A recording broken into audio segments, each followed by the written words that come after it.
कई लोग अक्सर मेरी एजुकेशन के बारे में पूछते हैं कि मेरा बैकग्राउंड क्या है स्टडी का।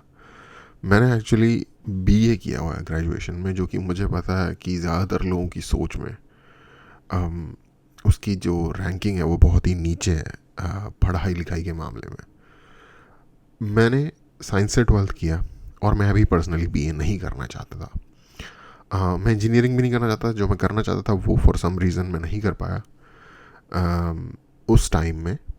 और 1 साल तक एक ब्रेक ईयर लेने के बाद मेरे शुभ चिंतकों के सलाह पे मेरा kind of under pressure admission हो गया बीए में। और क्यूरियोसिटी एक ऐसी चीज़ है जिसने मुझे ड्राइव किया उसको कंटिन्यू कर लेने में। कोई इंटरेस्ट नहीं था पढ़ने वगैरह में, बुक्स वगैरह ले ली मैंने। एक सब्जेक्ट मैंने पॉलिटिकल साइंस रखा था, अगेन उसमें भी मेरा कोई इंटरेस्ट नहीं था, बट ऑप्शन जो बन रहे थे उनके हिसाब से वो सूट कर रहा था तो मैंने ले लिया। अब एग्ज़ाम आ रहे हैं, पढ़ना पड़ेगा। पढ़ने के लिए किताब उठानी पड़ेगी, पढ़ा खोल के पहला चैप्टर ही देखा। मैंने पहले भी ये बात की हुई है। पहले चैप्टर की पहली बात ही उसमें ये लिखी हुई थी कि हम सब या हम में से बहुत सारे लोग, स्पेशली यंग लोग, अपने आप को कन्विंस करते हैं कि पॉलिटिक्स एक डर्टी पूल है और हम बहुत कूल हैं। कविता नहीं मैं बना रहा, but we are too cool to be interested in to politics. ये काइंड ऑफ माइंड सेट होता है यंग जनरेशन का, और एग्जैक्टली मेरा भी यही माइंड सेट था, इसीलिए मुझे वो सब्जेक्ट भी पसंद नहीं था। पर उसमें पहली बात ये लिखी हुई थी, तो हो सकता है आप भी ऐसा सोचते हो, लेकिन आप पॉलिटिक्स में इंटरेस्टेड हो या ना हो, पॉलिटिक्स आप में इंटरेस्टेड है क्योंकि आप एक नेशन में रहते हो, जो नेशन गाइड होता है सर्टेन रूल्स और प्रिंसिपल के हिसाब से, जिसको चलाने वाले लोग पॉलिटिक्स का इस्तेमाल करके पावर में आते हैं, उन उन रूल्स को अप्लाई करते हैं अपने हिसाब से। तो आप चाहे बीजेपी को पसंद करते हो या ना करते हो, कांग्रेस को पसंद करते हो या ना करते हो, उन दोनों में से एक पार्टी मोस्ट लाइकली गवर्नमेंट बनाती है इंडिया में, और आपको उनके ही गवर्नमेंट के अंडर रहना पड़ता है और आप लाइफ जीनी पड़ती है। आपका ये हो सकता है कि मुझे कोई फ़र्क नहीं पड़ता दोनों में से कौन सी पार्टी जीत रही है, बट फिर भी उस फ़र्क के ना पड़ने के बावजूद भी आपको उसमें से एक पार्टी के अंदर रहना ही है। और अगर उसमें से एक पार्टी क्रेजी डिसीजंस लेने शुरू कर दे तो उसका आपकी लाइफ में बहुत ज़्यादा डायरेक्ट इफेक्ट पड़ना शुरू हो जाएगा। जैसे कि करंट गवर्नमेंट के बारे में कहा जा सकता है कि टैक्सेस के मामले में ये लोग कर रहे हैं, तो गवर्नमेंट का फ़र्क पड़ता है। पॉलिटिक्स आपकी लाइफ में इम्पॉर्टेंट है, तो उससे मुझे पॉलिटिक्स की इम्पोर्टेंस का समझ में आया, और ये अपने आप में ही एक दिमाग खोलने वाली बात थी। तो मेरा इंटरेस्ट भी जगा। जब आपको कोई इंटरेस्टिंग बात कहीं से पता चलती है तो आप और जानने की कोशिश करते हो। आई थिंक दूसरे चैप्टर में, उसी बुक के दूसरे चैप्टर में मीडिया के बारे में बात की हुई थी कि मीडिया क्या एक्चुअल में है। मैं कितने साल, 18 या 19 साल का रहा हूँ उस वक्त जब मैं ये पढ़ रहा हूँ, ठीक है। 19 साल के इंडिविजुअल के हिसाब से मैं सोच रहा हूँ जो न्यूज़ में आ रहा है वो ठीक ही है बेसिकली। चीज़ों को हम इतना लाइक डाइसेक्ट करके देखना पसंद नहीं करते, या पसंद नहीं करते, या अंदाज़ा ही नहीं होता उतना चीज़ों का, कहाँ ओपिनियन ख़त्म हो रहा है, या फिर कहाँ जब हम न्यूज़ देखते हैं तो कहाँ न्यूज़ एक फैक्ट है कि फ़लानी जगह पे फ़लाना इंसिडेंट हो गया फ़लाने टाइम पे, ये एक फैक्ट है। बट कहाँ फैक्ट ख़त्म हो रहा है और कहाँ ओपिनियन शुरू हो रहा है बोलने वाले का, या कौन से शोज़ हैं जो फैक्ट बताते हैं और कौन से शोज़ हैं जो ओपिनियन बताते हैं, और कौन से शोज़ हैं जो फैक्ट्स को डिस्टॉर्ट करके सर्टन वे में बताते हैं। ये सारी डिस्ट्रीब्यूशन जो है इन्फॉर्मेशन की, इसकी कोई माइंड के अंदर अंडरस्टैंडिंग ही नहीं थी कि भाई ये एक पूरा का पूरा स्पेक्ट्रम है जिसके ऊपर वो सारी चीज़ें जो न्यूज़ में कही जा रही हैं वो होती हैं। कभी भी इस चीज़ की अंडरस्टैंडिंग नहीं थी। शायद बहुत सारे लोगों को ऐसे हों मेरे जैसे ही जिनको नहीं हो इस बात की अंडरस्टैंडिंग। बट उस बुक में एक बात जो लिखी थी शुरुआत में, तो अगेन 19 साल का लड़का कोई अंडरस्टैंडिंग नहीं है कि मीडिया जो है वो कभी भी अनबायस्ड फुली अनबायस्ड हो ही नहीं सकता। और उसका रीज़न ये है कि मीडिया को अपने एक्सपेंसेस मीडिया एक बिज़नेस है, उस बिज़नेस को रन करने के लिए पैसों की ज़रूरत होती है, और वो पैसे कहीं ना कहीं से आएंगे, या तो गवर्नमेंट से आएंगे या प्राइवेट कंपनीज से आएंगे। अगर गवर्नमेंट से मीडिया एड स्पॉन्सरशिप ले रहा है तो उसे गवर्नमेंट के कुछ जो लाइन है गवर्नमेंट की, उसे कुछ ना कुछ हद तक टो करना ही पड़ेगा। ऐसा कोई गवर्नमेंट नहीं है जो इतनी बड़ी राम राज्य चला रही है इंडिया में या दुनिया के किसी भी और देश या शहर कहीं पे भी, जो कि अपने एंड से हेल्प कर रही है बट उसके बदले में कुछ एक्सपेक्ट नहीं कर रही। इसका एग्जांपल देखना है तो जितने भी राजशाही हुए हैं, अकबर से लेके वट जो भी हिंदुस्तान में राजा रहे हैं, उनके दरबार में कोर्टियर्स होते थे, जो आर्टिस्ट होते थे, लिखते थे, कवि होते थे। उनको सरकार पेंशन देती थी, सैलरी देती थी, सब कुछ देती थी। पर वो क्या लिखते थे? ज़्यादातर वो लिखते थे राजा के बारे में, और जो हिस्ट्री लिखते थे, फिरदौसी एक बहुत ही फेमस हिस्टोरियन रहा है, कोर्ट हिस्टोरियन इंडिया का। वो लोग जब हिस्ट्री लिखते थे तो वो जो उनका जिस राजा के की पेट्रनेज में वो रहते हैं, उस राजा की तारीफ़ें लिखते थे बेसिकली, और कुछ नहीं। या अगर उन्होंने कोई वॉर डिस्क्राइब की जो उस राजा ने लड़ी है, तो वो उसकी तारीफ में लिखेंगे कि मतलब इस बंदे ने ये धमाके कर दिए, इसने चकदे फट्टे कर दिए इसने, आज हम उन चीज़ों को पढ़ के शायद उन्हें जज कर सकते हैं, यार ये तो बड़ा क्रूअल था राजा, या फिर ये तो बड़ा बादशाह बड़ा क्रूअल था, इसने इतने लोगों को मार दिया। लेकिन उस ज़माने में वो चीज़ें मेडल ऑफ ऑनर या बैज ऑफ ऑनर मानी जाती थी, उस माइंडसेट से उन्हें लिखा जाता था। तो ऐसे ही मॉडर्न डे की जो मीडिया है वो अगर सरकार से लेती है अपनी आमदनी, तो वो सरकार के अगेंस्ट कभी भी आपको बोलते हुए नहीं दिखेंगे, या फिर सर इग्नोर कर देंगे। इसका एक और मॉडर्न डे एग्जांपल देता हूँ। अल जज़ीरा एक चैनल है, ठीक है, कतर गवर्नमेंट द्वारा फंडेड है। पूरी दुनिया में डेमोक्रेसी की क्या प्रॉब्लम्स हैं, उनके एक खास अंग में बहुत दर्द रहता है उस बारे में। कतर में डेमोक्रेसी नहीं है, इस बारे में कभी नहीं बोलते वो। कतर में ह्यूमन राइट्स के जो अब्यूज़ हुए हैं, जो ये उनके वहाँ फीफा वर्ल्ड कप हुआ था उसके पहले जो उन्होंने उसके लिए कंस्ट्रक्शन की है, उसके लिए जो इंफ्रास्ट्रक्चर खड़ा किया, उसके खड़ा करने में, उस इंफ्रास्ट्रक्चर को बनाने में जो ह्यूमन राइट्स के अब्यूज़ हुए, इंडिया, बांग्लादेश, पाकिस्तान, नेपाल, इन कंट्रीज़ के लोगों के साथ जो उन्होंने जानवरों से ही बदतर व्यवहार किया है, चूँ नहीं निकले उनके मुँह से आज तक कभी उस बारे में। पूरी दुनिया का ठेका ले रखा उन्होंने, डेमोक्रेसी कहाँ सही चल रही कहाँ नहीं चल रही। इंडिया के बारे में हमेशा कुछ ना कुछ बकवास बकते ही रहते हैं। तो आपको साफ पता चल रहा है, चोर हैं ये मीडिया के नाम पे, बिजनेस चला रहे हैं बट 2 नंबर ही कर रहे हैं। घटिया मीडिया, 1 नंबर का घटिया मीडिया सेंटर। और ये तो अल जज़ीरा ये है क्योंकि हमें डायरेक्ट दिखता है, क्योंकि हम अंडरस्टैंड कर पाते हैं, क्योंकि हमसे related kind of close issues हैं। दुनिया का कोई भी बड़े से बड़ा नाम, मैं जब छोटा था मुझे न्यूज़पेपर पढ़ने की आदत थी स्कूल के दिनों में भी, तो मैं अक्सर पढ़ता था कि टाइम मैगज़ीन में के कवर में इस बार इसका नाम आएगा, टाइम मैगज़ीन के कवर में पहली बार इंडिया के किसी बंदे का या फिर किसी सर्टेन व्यक्ति का नाम आ रहा है। तो जब एज एन इंडिविजुअल आप उसे पढ़ते हो तो आपको लगता है कि यार टाइम मैगज़ीन में नाम आना या टाइम मैगज़ीन की कवर पे आपकी फ़ोटो आ जाना तो ऑलमोस्ट नोबेल प्राइज़ मिलने जितना ही रेपुटेटेड है और इम्पॉर्टेंट है। और अगेन नोबेल प्राइज़ भी, उसकी भी बात कर लेते हैं। तो ओबामा ने आई थिंक सबसे ज़्यादा ड्रोन बॉम्बिंग्स की हैं अफ़गानिस्तान में अपने टाइम में, और उसको शांति का नोबेल प्राइज़ मिला था बाय द वे। ओबामा ने अपनी प्रेसिडेंसी के बाद यूएसए के सोसाइटल नेट जो स्ट्रक्चर उसको बर्बाद करके छोड़ दिया, और उस बंदे को बड़ा ही डिसेंट, ये वो पता नहीं कौन सा धमाकेदार प्रेसिडेंट माना जाता है। तो जो भी आपकी नज़र में एवेन्यू है, चीज़ है, इंस्टीट्यूशन है, मीडिया आउटलेट है, कुछ भी है जिसकी पूरी दुनिया में बड़ी इज्जत है, उसके पीछे आपको या उसकी कोई ना कोई आपको ऐसी हरकत मिल जाएगी जहां उन्होंने कोई 2 कौड़ी की हरकत की होगी। फॉर एग्जांपल, ये कितने बड़े बड़े इंस्टीट्यूशन कहे जाते हैं, न्यूयॉर्क टाइम्स, ये फलाना ढिमकाना। न्यूयॉर्क टाइम्स येलो जर्नलिज्म से शुरू हुआ था फर्स्ट वर्ल्ड वॉर के आसपास। इनका काम गवर्नमेंट से पैसे लेके उनका प्रोपेगेंडा करना था, बिल्कुल सिंपल, कोई ज़्यादा कॉम्प्लिकेटेड नहीं, ग्रे शेड नहीं है, बिल्कुल ब्लैक है शेड।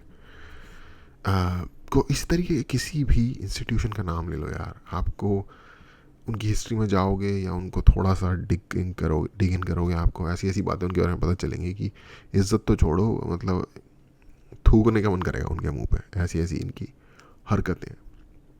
और इन सारी चीज़ों को देखते हुए मैंने बचपन से ही सोचा, देखो अब मेरे को कैसे पता चला कि टाइम मैगज़ीन इतनी बड़ी बात है, जो कि 2 कौड़ी की मैगज़ीन है।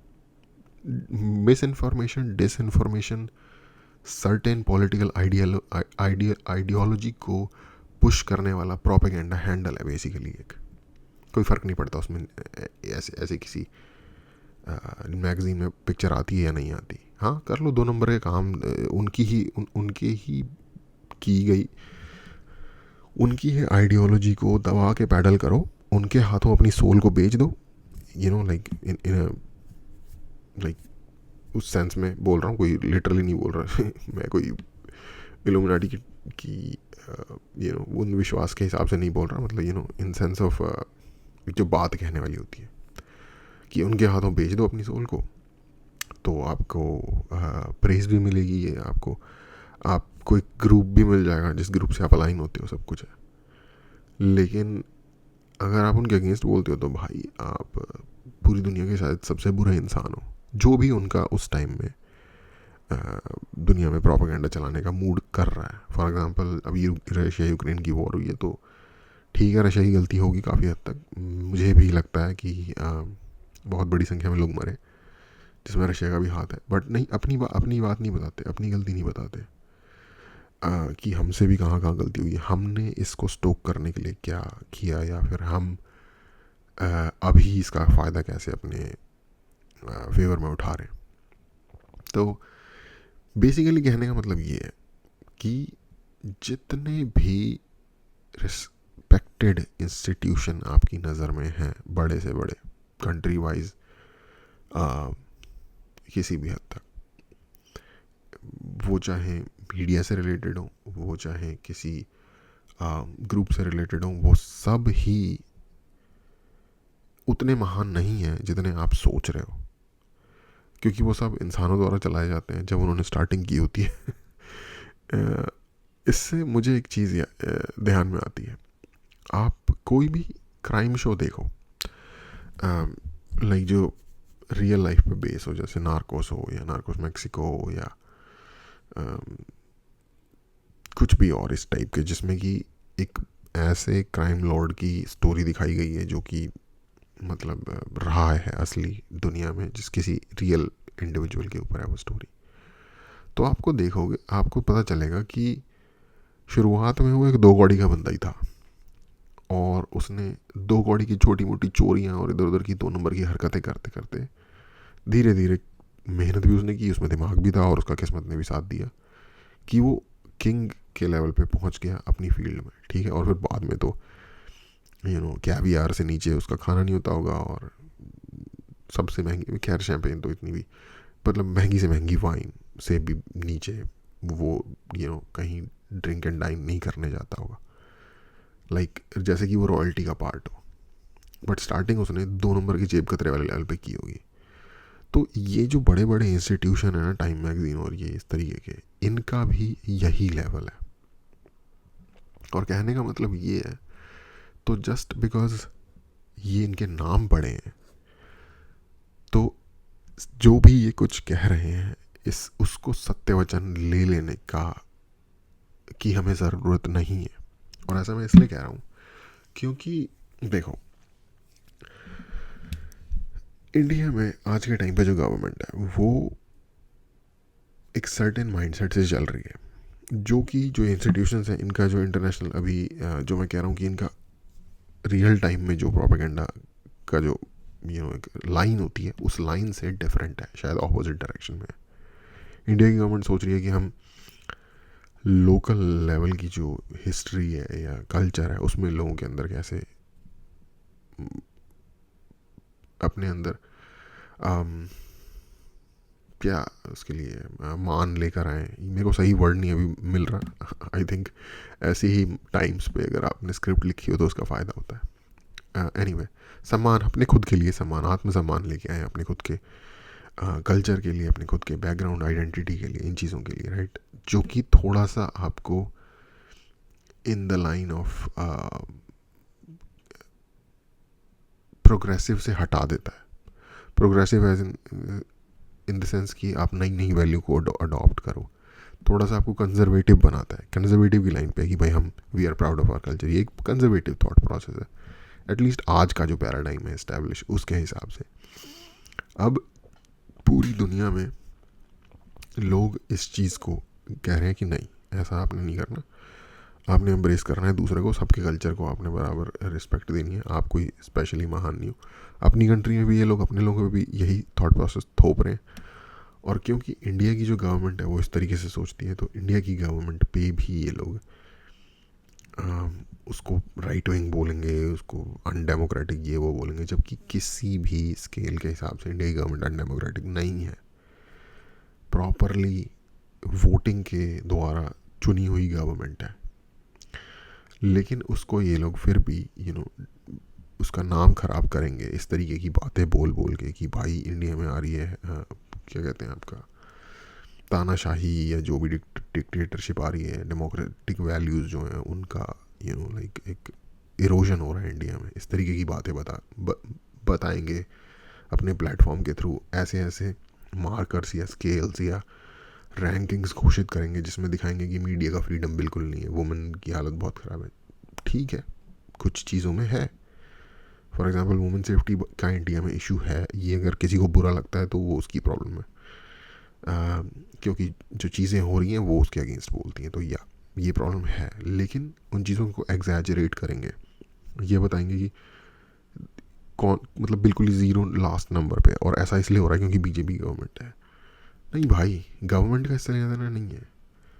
लॉ एंड ऑर्डर को एस्टैब्लिश करके रखना काम पुलिस का है। हर राज्य में अलग अलग सरकारों की पुलिस होती है, ये आपको नहीं बताएंगे।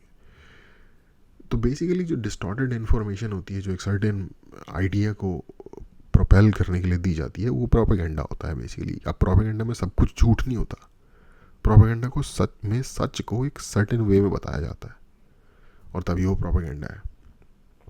तो मैं अभी बोलते बोलते ही मुझे एक हिंदी का मुहावरा है, नाम बड़े और दर्शन छोटे, तो वो इन लोगों में बिल्कुल ठीक बैठता है कि ये जितने बड़े से बड़े आप ना CNN और इनका तो मैं नाम ही ले रहा, ये तो इंडिया का जो रिपब्लिक टीवी है ना उसका अमेरिकन वर्जन फॉक्स न्यूज़ है। और मुझे नहीं पता लेफ्ट की साइड का कौन सा, NDTV था पहले, अब मुझे लगता है पर अडानी के खरीदने के बाद शायद वो उतना गया।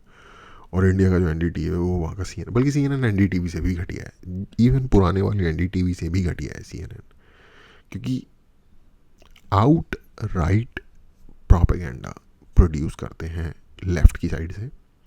फॉक्स मुझे थोड़ा सा फिर भी रिस्पेक्टफुल लगता है, अगेन हो सकता है मेरा खुद का लीनिंग टूवर्ड्स रिपब्लिकन पार्टी की साइड हो इसलिए, बट मुझे फॉक्स फिर भी डिसेंट लगता है उनके हिसाब से, एटलीस्ट मुझे उनकी बातें लॉजिकल लगती हैं। ऑफकोर्स कई सारे झंडू लोग उस पर भी हैं, बट CNN और MSNBC, अगर आपको पता है कि वो जो वो बात कर रहे हैं उस बात की पूरी कॉन्टेक्स्ट क्या है, और फिर जब आप उनको सुनोगे उस बात को करते हुए, उसको डिस्टॉर्ट करते हुए लेफ्ट की साइड पे, तो आपका मन करेगा अबे मैं अपना टीवी नहीं यार, टीवी तोड़ के तो खुद का नुकसान हो जाएगा।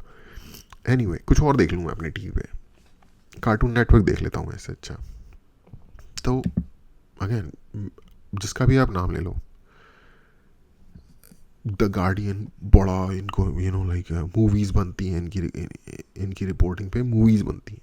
मतलब मुझे याद है, मुझे गार्डियन न्यूज़पेपर के बारे में पहली बार एक मूवी के थ्रू पता चला था कि आई थिंक 12th में मैं हो रहा हूँ, मैं कोई मूवी देख रहा था उसमें कि कोई जो रिपोर्टर होता है गार्डियन का, उसने एक स्टोरी अनकवर की होती है कुछ ह्यूमन ट्रैफिकिंग से रिलेटेड, और उसके ऊपर वो मूवी बनी थी। मुझे याद नहीं आ रहा है इस वक्त नाम मूवी का, बट मुझे उस मूवी से पता चला था बेसिकली। और इससे मुझे एक और भी बात याद आई, हालांकि ये थोड़ा सा अलग है, आपके बहुत बड़े बड़े फेवरेट मूवी स्टार भी होंगे और मूवीज़ भी होंगी आपकी फेवरेट, बट वो भी, मैं उसका टर्म का नाम भूल गया, इसको बोलते हैं इनडायरेक्ट एडवर्टाइजिंग टाइप की कोई चीज़ होती है, बट इसका एक एग्जैक्टली टेक्निकल टर्म भी है, एम्बेडेड होती है मतलब एडवर्टाइजिंग चीज़ों की मूवीज़ वगैरह के अंदर। तो जैसे फॉर एग्जांपल मूवीज़ के अंदर जो मूवी के कैरेक्टर होंगे वो एप्पल का लैपटॉप यूज़ कर रहे होंगे, मैकबुक जिसे कहते हैं, वो यूज़ कर रहे होंगे। कोई बुराई नहीं है यूज़ करने में, मेरे हिसाब से अमेजिंग प्रोडक्ट है। लेकिन आपको यूज़ करते हुए दिखेगा जिससे कि आपको सब कॉन्शियस एक जाएगी कि अरे ये प्रोडक्ट ये यूज़ कर रहा है। ओके, गाड़ियाँ आपको एक सर्टेन ब्रांड की सर्टेन मॉडल्स की दिखाई जाएंगी, कैडिलैक, एस्केलेड, वट जो भी अमेरिकन ब्रांड्स हैं। अमेरिकन मूवी है तो इंडियन मूवी है तो इंडियन ब्रांड। तो ये जो होती है ना, ये सटल लेवल की एडवर्टाइजिंग होती है जो कि मूवीज़ वगैरह में दिखाई जाती है। और टू बी ऑनेस्ट, अब जब मैं सोचता हूँ उस मूवी के बारे में तो मुझे लगता है कि हो सकता है कि उसकी फंडिंग में या उसकी प्रोडक्शन में गार्डियन न्यूज़पेपर ने भी कंट्रीब्यूट किया हो या हेल्प की हो अपनी फैसिलिटी में शूट करने के लिए या किसी भी तरीके से।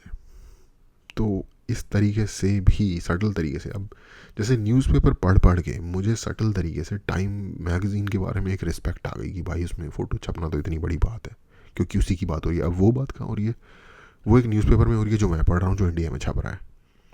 इस तरीके से आपको जो लोग फेमस नहीं भी हैं या जिन लोगों की इतनी कैपेबिलिटीज़ या अचीवमेंट्स नहीं भी हैं, उनको मीडिया उछाल उछाल के हो सकता है वो पेड कैंपेन हो, उनको बड़ा बना देता है हमारी नज़रों में।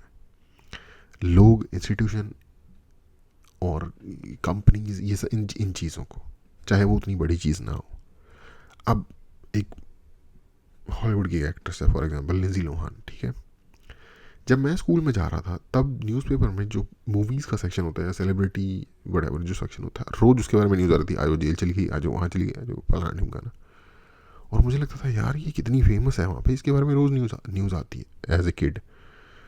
और जब आप उनका वर्क देखो कि क्या इस बंदी ने काम किया हुआ है, कुछ काम नहीं किया हुआ भाई। 2-4 मूवीज़ हैं, इवन कोई अमेजिंग एक्टिंग का रिकॉर्ड भी नहीं है इस तरीके का। तो बेसिकली आई डोंट नो, ये पेड भी हो सकते हैं, ये कुछ भी हो सकते हैं, ये कैसे भी करके आपके अटेंशन में रहें उस तरीके की चीज़ों को बना रहे हैं। और समझो कि उस लेडी के बारे में इंडिया में न्यूज़ आ रही है, एक इंडिया का स्कूल गोइंग टीनेजर पढ़ रहा है उसके बारे में। तो अब अगर उसको किसी प्रोडक्ट की ऐड मिलेगी तो उसको पहले से लोग जानते हैं, तो प्रोडक्ट की एडवर्टीजमेंट के लिए या ब्रांड एम्बेसडरशिप के लिए उसको ज़्यादा पैसे मिलेंगे या उसकी पॉसिबिलिटी बढ़ जाएगी, क्योंकि उसको पूरी दुनिया में लोग जानते हैं बेसिकली। तो ये सारी चीज़ें होती हैं। जेल में भी अगर उनको हो गया, उन्होंने कोई क्राइम कर दिया, उनको पुलिस ने पकड़ लिया, तो न्यूज़ छपेगी जिससे उनकी क्या कहें, फेम तो नहीं, इनफेमी बढ़ जाएगी। तो जितनी इस तरीके की चीज़ें होती हैं जो ये, और मैं बार बार शायद एक ही बात रिपीट कर रहा हूँ, ये सारे वैसे नहीं हैं जैसा आपको लग रहा है, या ये सारे उतने बड़े अमेजिंग लोग नहीं हैं। कहीं ना कहीं ये हम लोगों की के परसेप्शन को मैनिपुलेट करते हैं, हम लोगों के परसेप्शन के साथ खेलते हैं। हर हर इंसान या कोई फेमस व्यक्ति, एक्टर, पॉलिटिशियन, कोई भी हो, अगर बड़ी अच्छी अच्छी न्यूज़ या बड़ी बुरी न्यूज़ भी अगर उस बंदे के बारे में छप रही है, तो काइंड ऑफ कहीं ना कहीं ज़रूरी नहीं है कि वो एक्चुअली उस इंसान की बुराई को ही रिपोर्ट कर रहे हो। अगर माइलो या क्या होते थे ये बूस्ट जो ये दूध में डाल के बच्चों को पिलाने वाले होते हैं, अगर उनके ऐड आ रहे हैं टीवी में रोज़ रोज़ की इससे हाइट बढ़ती है, ये होता है, कुछ नहीं बढ़ती हाइट, बेवकूफ़ बना रहे हैं आपको। शुगर ड्रिंक है, इनफैक्ट शुगर इनटेक बढ़ जाएगा, वो अपना पर्सनल चॉइस है, अगर बढ़ाने से कोई फ़र्क पड़ता है या नहीं पड़ता। लेकिन कहने की बात सिंपल, मैं ये समझाने की बता रहा हूँ कि जितने भी मीडिया के आउटलेट्स हैं, और आज तो खैर इंटरनेट आ गया है, न्यूज़पेपर, टीवी न्यूज़, एडवर्टीज़मेंट, कोई भी बहुत अमेजिंग नहीं है, ना प्लेटफॉर्म, ना जिस चीज़ की वो बात कर रहे हैं। तो हर चीज़ को काइंड ऑफ स्केप्टिकली देखो, और किसी को अपने दिमाग में बहुत बढ़ा चढ़ा के मान लेने की जरूरत नहीं। इवन यूनिवर्सिटीज़ भी कैसी कैसी हालात हैं जिन यूनिवर्सिटीज़ को आईवी लीग करके इंडिया में बेचा जाता है या वट आईवी लीग नाम दिया हुआ है। घटिया यूनिवर्सिटीज़ हैं एक नंबर की, उनमें घटिया चीज़ की पढ़ाई की जाती है। इनफैक्ट ब्रेन वॉश करके चूतिया किस्म का मटेरियल पढ़ाया जा रहा है लोगों को। उन यूनिवर्सिटी में नहीं जाते ना वो, अगर सिर्फ काम कर लेते 4 साल यूनिवर्सिटी जाने के बजाय किसी जगह पे, तो बहुत बेहतर होते। ऐसे ऐसे यूनिवर्सिटीज़ हैं, ऐसे ऐसे ये न्यूज़पेपर हैं।